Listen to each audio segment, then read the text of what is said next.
No, temu pa jaz pravim dopust. Še en mrz upir mi manjka, ampak sem raje v stalni pripravljenosti, ker sem dal otroka tjale v vodo in zdaj sem kot Mitch Buchanan, ves čas čakam, se bo kaj zgodilo. Še tale fin sup ima bom dal potem v vodo in je zadeva rešena. Zabavaj, kakor hočeš. A ja, in če vas zanima, s čim ste se pripeljal na dopust, zato bo treba pa za kakšnih 8 ur nazaj v preteklost, v precej stresno preteklost.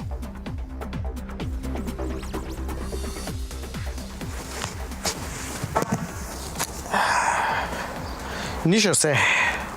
Ni.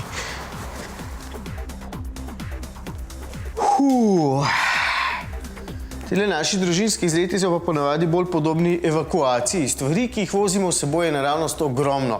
Poleg cun in kopalk in te klasične krame, še kolesa, pa poganjavček, pa voziček, če se ta mala ne bo hotela voziti s kolesom, pa en sup zame, da mi ne bo dolgčas, na srečo napihljiv in ne zasede veliko prostora. In, število predmetov gre v nedogled. In kam spraviš vse te stvari? Ja, je treba imeti pa primeren avtomobil, takšen, ki ima ogromno prostora, hoče pa, da je tudi meni všeč in da se lepo pelje. Nič, naložim vse tole van, pičem na morje, potem vam ga pa pokažem.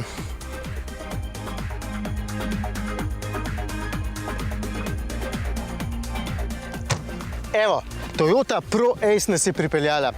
Kako se pelje in če ima dovolj odlagališč, mimogrede dovolj jih ima, smo povedali že v testu Space Tourerja in Travelerja, ki sta dejansko identična, zato vam tokrat raje povem, zakaj je tole res cool vozilo.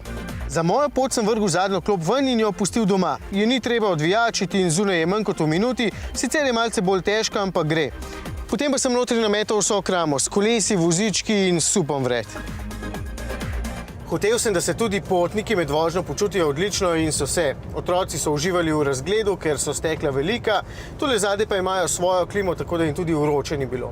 No, žena je okrog sebe našla dovolj odlagališč za 3 plastenke, malico, torbico, kakšno vrečko, pa za vso kramo, ki je na vseh daljših poteh vedno okrog njenih nog.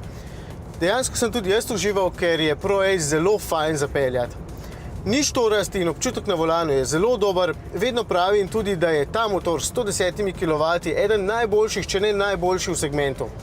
Do ceste sem imel porabo 7,5 litrov, kar se mi sploh ne zdi veliko, priporočam pa, da pri opremi vzamete še vzvratno kamero, ker precej pomaga, preglednost nazaj je vseeno malce slabša.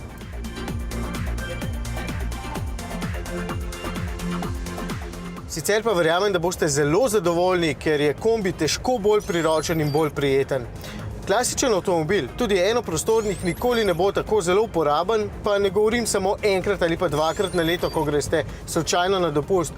Takšen kombi je tudi za vsak dan zelo fajn. Zdaj pa nazaj v prihodnost.